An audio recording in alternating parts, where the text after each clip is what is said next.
Oke, selamat siang semuanya. Assalamualaikum warahmatullahi wabarakatuh.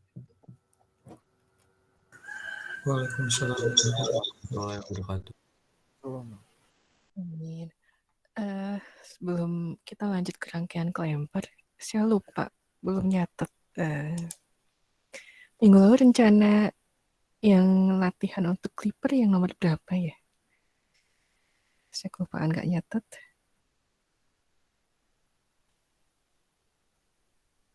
Ada yang masih ingat? Nomor 30. Nomor 33, Bu. Nomor 33 yang A atau B? Yang B. Yang B. Oke, terima kasih ya. Ini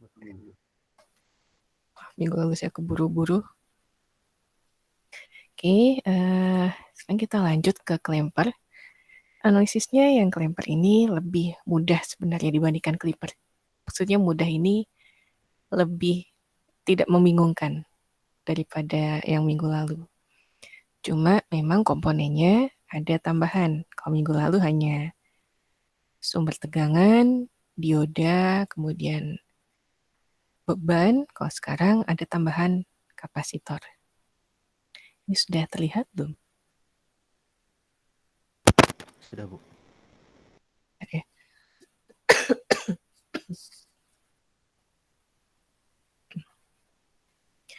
Oke, ini kelempar. Rangkaian dasarnya seperti ini. Jadi intinya kelempar ini adalah rangkaian yang terdiri dari tentu ada sumber tegangan, kemudian ada satu buah kapasitor, ada satu buah dioda, ada satu buah resistor yang fungsinya untuk menggeser bentuk gelombang ke level DC yang berbeda. Jadi kalau misalnya kita punya input seperti ini, nanti rangkaian kelemparnya yang sedemikian, ini bisa kita geser nih. Bisa ke atas, bisa ke bawah. Kemudian panjang, maksudnya range dari tegangan paling bawah sampai paling atas, itu di outputnya tetap tidak berubah. Tidak ada penskalaan.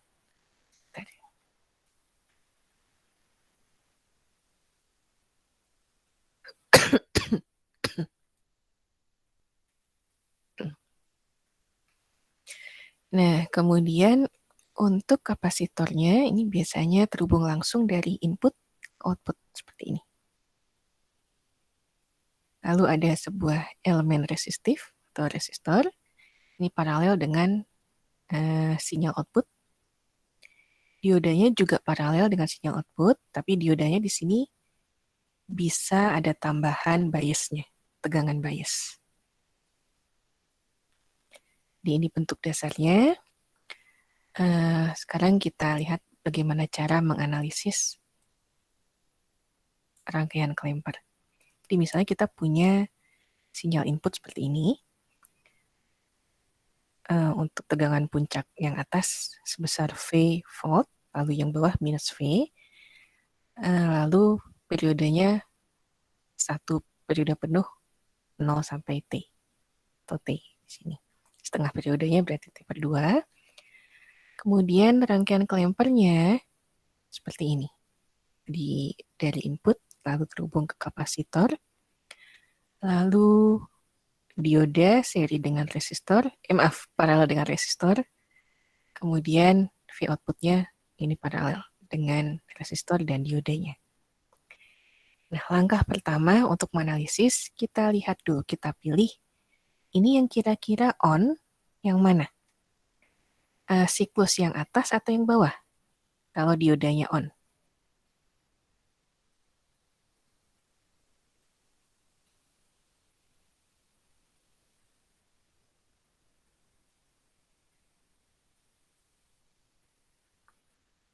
Supaya diodanya on di sini atau short, V inputnya milihnya yang atas atau yang bawah ini? Yang atas, Bu. Yang atas, oke. Berarti langkah pertama adalah kita pilih dulu siklus yang membuat diodanya on. Jadi di sini kebetulan di siklus pertama atau siklus 0 sampai T/2 diodanya sudah on.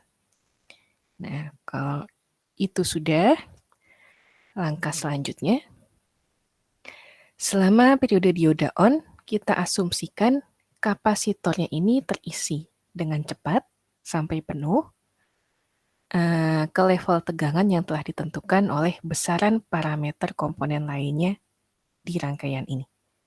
Jadi kalau di sini kebetulan besaran parameter komponen lainnya hanya tegangan input aja.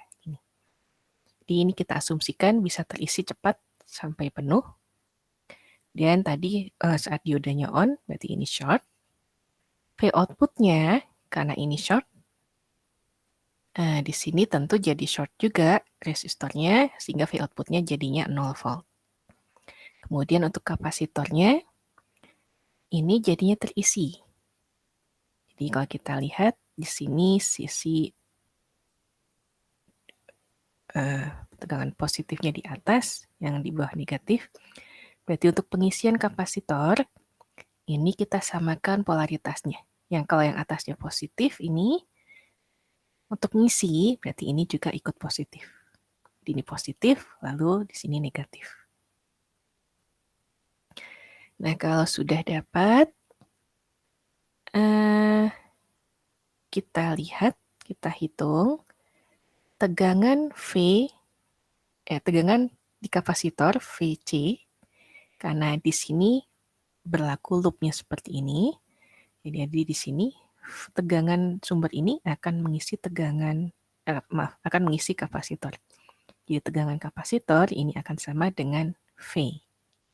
Di saat diodanya on, V outputnya 0 volt, VC-nya V volt.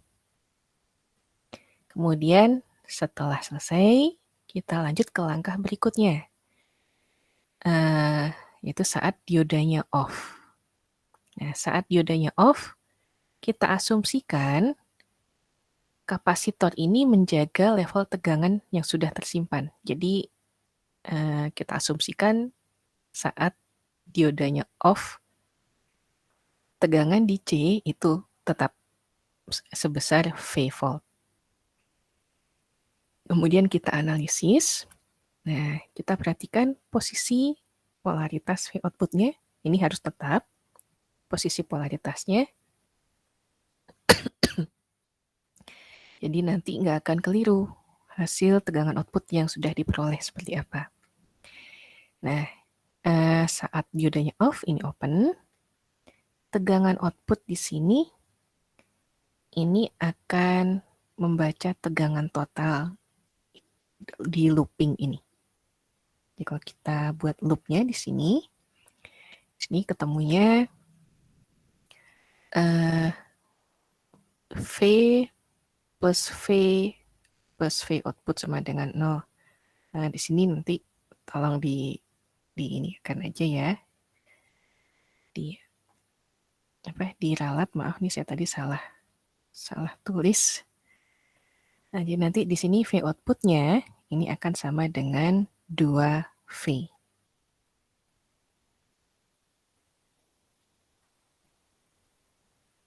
Ini maaf, minus 2V, saya keliru ini. Tolong nanti diralat, ini minus 2V. Di sini positif, bawah negatif. Kalau kita bandingkan di sini, yang atasnya negatif, bawahnya positif. Berarti terbalik. Nah, ini. Nanti tolong diralat ya, minus 2V ketinggalan. Jadi kalau di loop ini, plus V output sama dengan 0. Atau bisa juga, kalau kita pakai loopnya terbalik, minus V, min V output sama dengan 0, sehingga V outputnya sama dengan minus 2V volt. Nah, setelah itu kita cek total swing-nya. Swing itu artinya jangkauan dari tegangan puncak yang atas sampai ke bawah. Nah, outputnya harus sesuai dengan swing inputnya. Jadi kalau tadi di input swingnya dari V ke minus V itu berarti totalnya 2V dari atas ke bawah. Berarti kalau outputnya kita cek di sini, Yang atasnya 0, yang bawahnya minus 2V. Berarti sesuai nih. Jangkauannya, swingnya 2V juga. Jadi kalau ini ada yang beda, bukan nggak sama jangkauannya, berarti analisisnya ada yang keliru. Jadi kita bisa ngecek di situ. Nah, kita lihat aja contohnya, misalnya seperti ini. Ada input yang puncak atasnya 10 volt, kemudian yang bawah minus 20 volt. Kemudian diminta menentukan V output untuk rangkaian ini berapa sih? Lalu ada tambahan informasi, frekuensinya 1000 Hz. Atau satu periode ini dari 0 sampai T2 atau dari T2 sampai T4 itu sebesar 1 milisecond. Kemudian interval ini 0 sampai T1, T1 sampai T2, T2 sampai T3, T3 sampai T4 itu setengah milisecond. Jadi interval untuk setiap levelnya setengah milisecond. Nah, ini tadi cuma di sini udah ada tambahan, ada tegangan bias di sini. Untuk yang ada di sebelah diodenya. Nah, sekarang kita lihat dulu, ini yang on saat siklusnya yang atas atau yang bawah? Ini, yang membuat diodanya on.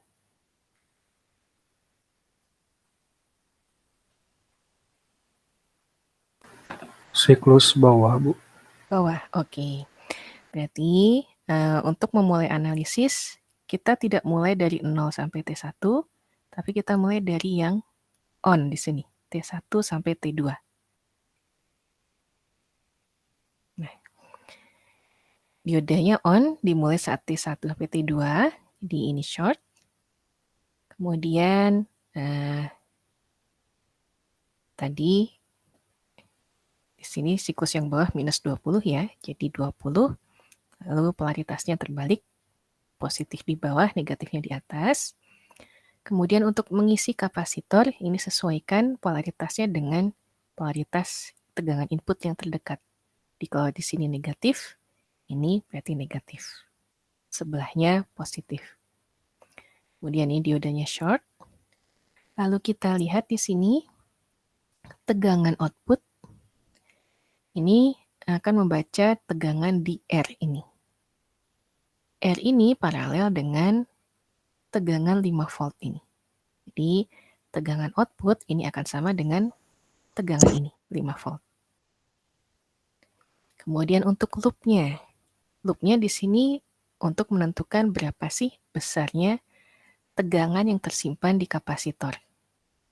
Nah, kalau kita pilih loopnya seperti ini, di minus 20, minus 5 plus VC sama dengan 0. Berarti VC sama dengan 25 volt.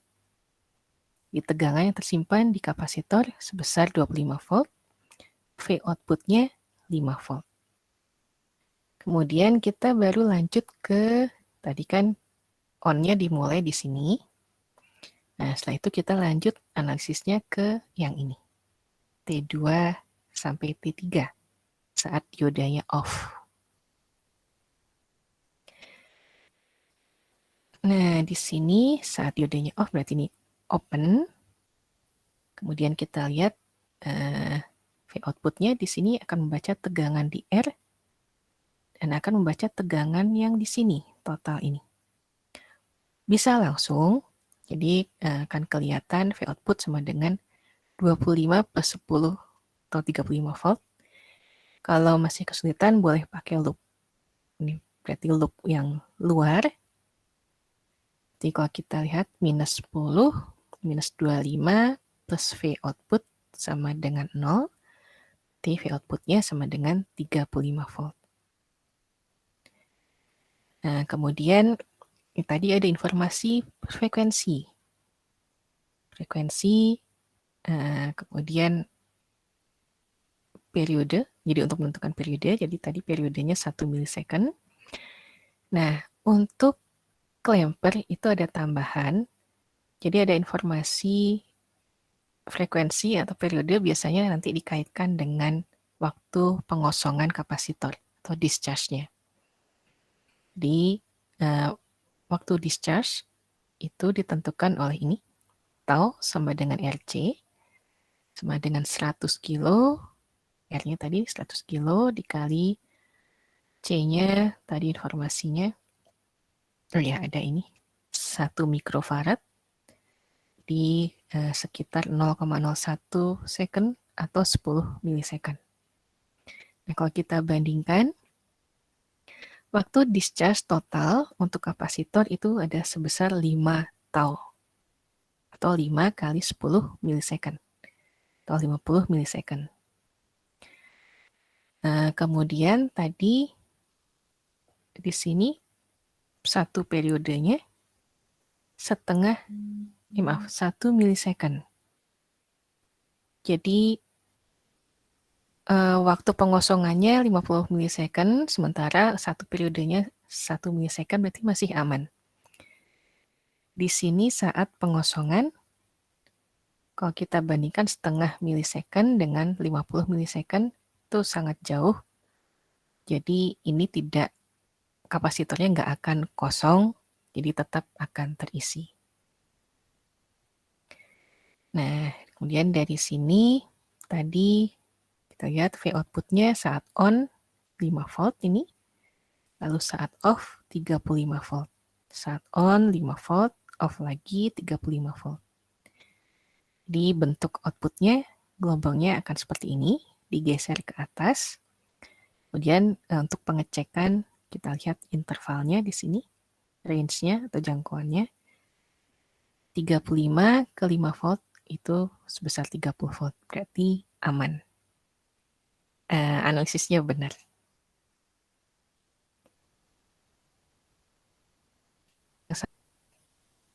Diodanya kita ganti dengan dioda silikon, berarti VK-nya 0,7 volt. Intinya sama untuk analisisnya. Kita lihat dulu diodanya yang on di siklus yang mana. Tadi siklusnya yang bawah ini.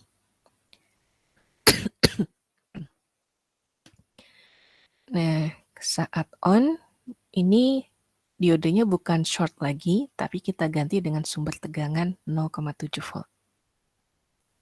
Kemudian kita lihat ini posisi, balik sini.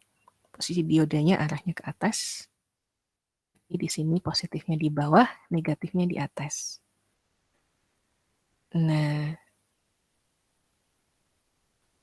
oke, gambar loopnya ada yang ketinggalan. Jadi nanti ini gambar rangkaiannya jadi 20, karena siklusnya yang bawah berarti positifnya di bawah, negatifnya di atas. VC-nya ini mengikuti, kalau ini negatif berarti ini negatif, yang satunya jadi positif. Kemudian ini sumber tegangan, dan ini dioda. Kemudian untuk mencari V output, ini boleh langsung. Kalau masih belum lancar, boleh menggunakan loop. Jadi kalau langsung, ini sebenarnya kebaca langsung nih. V output ini mengukur tegangan di R. R ini paralel dengan 0,7 dan 5 volt di sini. Jadi, tapi ini 0,7-nya minus, yang ini plus. Jadi V output sama dengan minus 0,7 tambah 5, atau 4,3 volt. Kalau masih bingung, boleh pakai loop.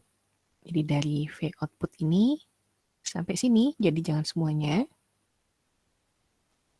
Di sini V output minus 5 plus 0,7 sama dengan 0, atau V output sama dengan 5 minus 0,7 sama dengan 4,3 volt. Kemudian loop 2, nah ini ketinggalan, tolong nanti ditambahkan aja. Ini loop yang kedua, untuk mencari berapa sih tegangan yang tersimpan di kapasitor. Kita bisa pakai loop ini. Minus 20, kemudian minus 5, plus 0,7, plus VC sama dengan 0. Nah, induktif VC sama dengan 20 ditambah 5 minus 0,7 atau sama dengan 24,3 volt. Saat diodenya off, berarti ini tadi kan on-nya T1 sampai T2 mulainya. Berarti saat diodenya off, yang berikutnya T2 sampai T3, nah yang ini, yang atas ini, di inputnya plus minusnya atas bawah 10 volt. Kemudian tadi kapasitornya udah terisi 24,3 volt. Kemudian diodanya off, berarti open, ini tetap. Nah, di sini V outputnya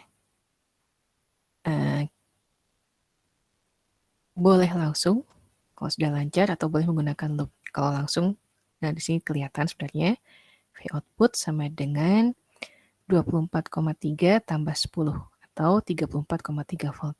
Kalau masih bingung boleh pakai loop yang luar. Jadi di sini minus 10 minus 24,3 plus V output sama dengan 0. Di V output sama dengan 10 ditambah 24,3 sama dengan 34,3 volt. Setelah itu digambar. Tadi mulainya T1 sampai T2 4,3 volt outputnya. Lalu di sini T2 sampai T3 34,3 volt. Kemudian yang setengah periode berikutnya 4,3 volt lagi. Setengah periode yang berikutnya 34,3 volt lagi. Kemudian kita cek jangkauannya dari 34,3 sampai 4,3. Ini 30 volt sesuai dengan inputnya. Inputnya jangkauannya 10 sampai minus 20 atau 30 volt. Karena sesuai berarti aman, analisisnya benar. Oke, untuk clamper ini saya ambil untuk kalau kalian malas buka bukunya. Jadi ini ringkasan untuk clamper.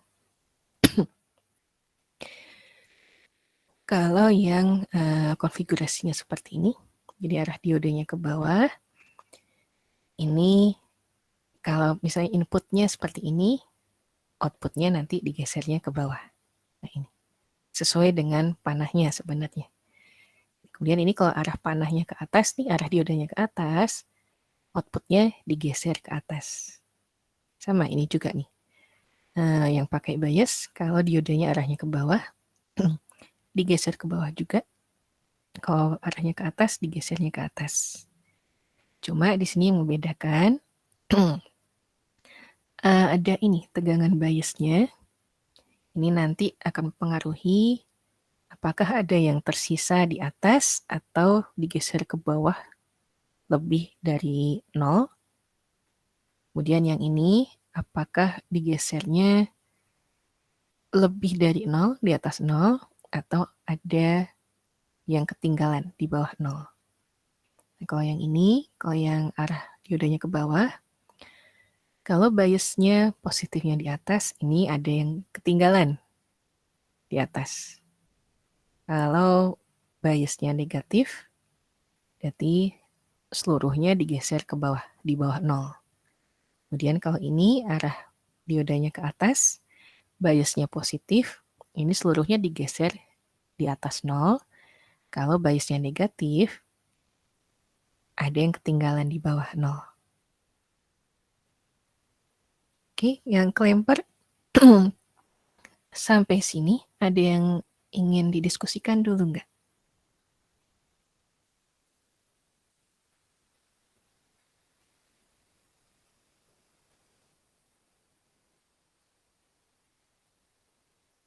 Lebih gampang ya sebenarnya daripada clipper kemarin. Karena clipper agak bingung motong-motongnya. Kalau ini tinggal geser-geser aja.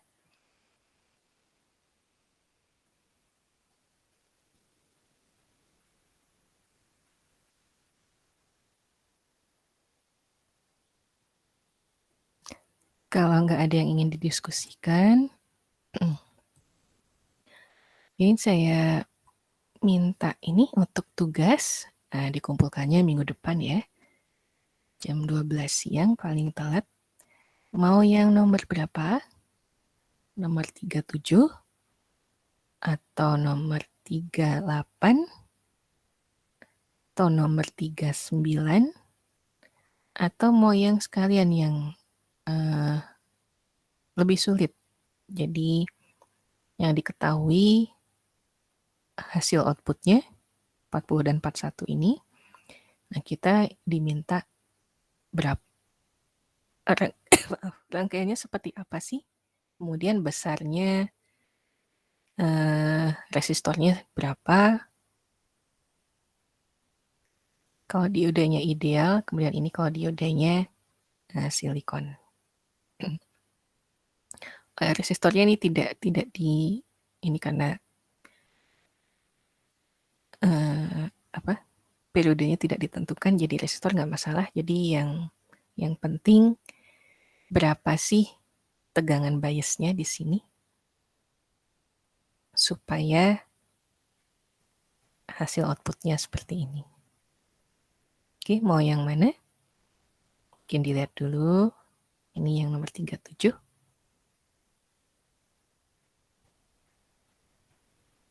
Bentar, kayaknya bisa. Nah, 37 dan 38. Nah.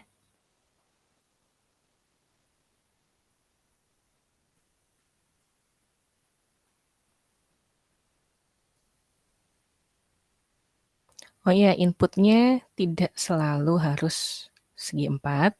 Bisa juga sinusoidal dan segitiga. Jadi tidak terbatas segi 4. Jadi kalau segi 4 ini untuk memudahkan aja, di awal analisisnya seperti itu, tapi bisa kalian terapkan di sinusoidal dan segitiga.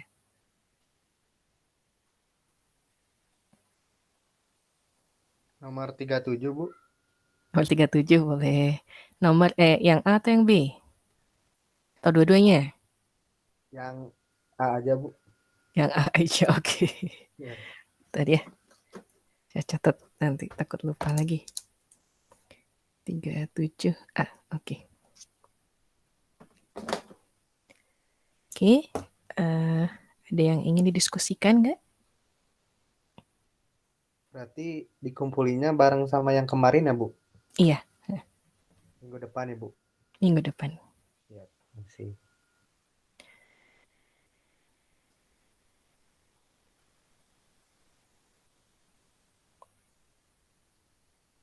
Kalau tidak ada yang ingin didiskusikan, mungkin sampai sini saja kuliahnya.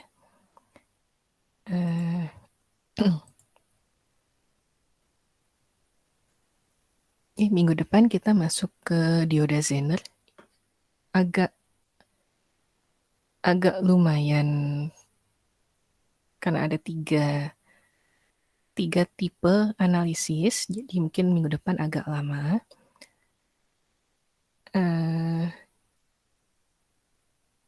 Oke, nanti kita lihat jadwal minggu depan ya. Kalau misalnya saya takutnya jadwal terapi saya bentrok.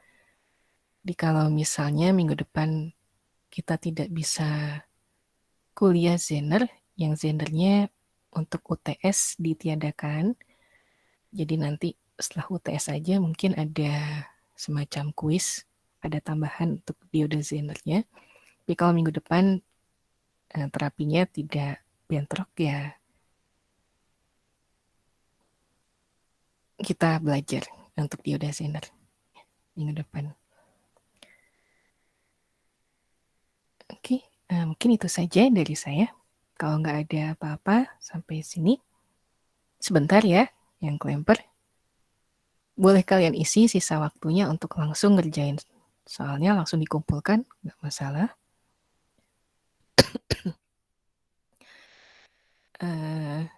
Ya, oke, nanti kita jumpa ke lain waktu. Oke. Selamat siang semuanya. Assalamualaikum warahmatullahi wabarakatuh. Waalaikumsalam warahmatullahi wabarakatuh. Terima kasih, Bu. Sama-sama. Saya izin